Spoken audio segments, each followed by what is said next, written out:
Hello, so most of the major networks have called the election right now. I'm not going to get too much involved in that. There will probably be a lot of court battles. But I decided to focus more on the positives, which is the new generation of GOP House of Representatives members.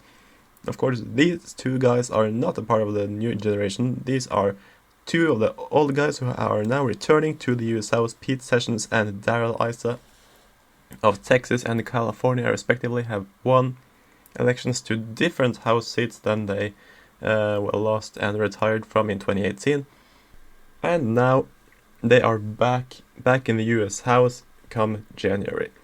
But these are two old timers. I want to focus more on the new ones. And so let's take a look at the new generation of House Republicans.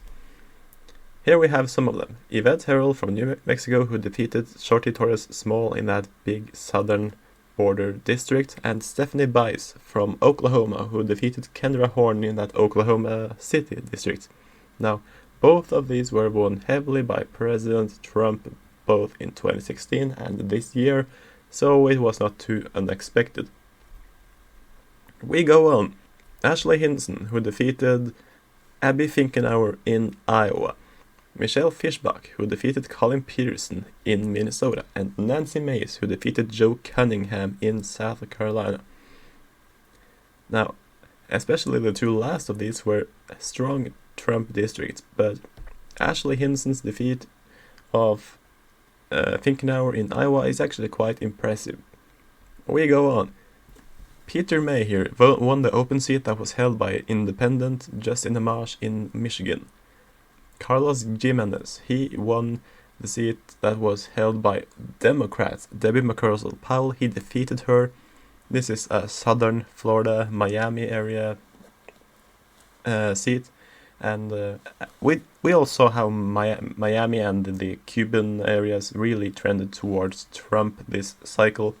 And that helped carry Carlos Jimenez, among others, over the finish line.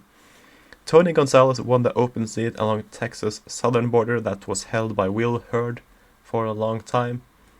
He is going to keep that seat in GOP hands. That was actually one of the expected flips, but Tony Gonzalez held on. Very impressive indeed. We go to Texas, where Ronnie Jackson and August Pfluger managed to hold on to very, very Republican open seats. No shock there, not at all. If they had managed to lose, they would have done something incredible. Tracy Mann won the open seat of Roger Marshall in Kansas. He is going to represent Kansas's 1st District. Marshall, of course, advances to the US Senate, replacing Pat Roberts, who is retiring. We go back to southern Florida, where Maria Elvira Salazar defeated Donna Shalala.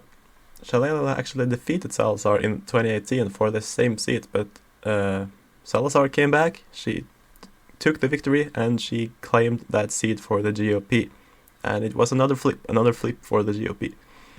Now in New York, the New York Times have not actually called this yet, but Nicole Malliotakis has defeated Max Rose in the Staten Island district. This is a district where Trump won by more than 60% of the vote. It is more Republican than Mississippi. Think of that. I've actually checked. Heavily red district this year. And Nicole Malliotakis is going to replace Max Rose in the US House. Then we go to Iowa again, where Randy Fenstra, who defeated Steve King in the primary, is going on to the US House. This is the most Republican seat in Iowa, the most Republican district, so that's no shocker at all. But we all know that the biggest star of the night is, of course, Madison Cawthorn of North Carolina. Now he has a safely Republican seat.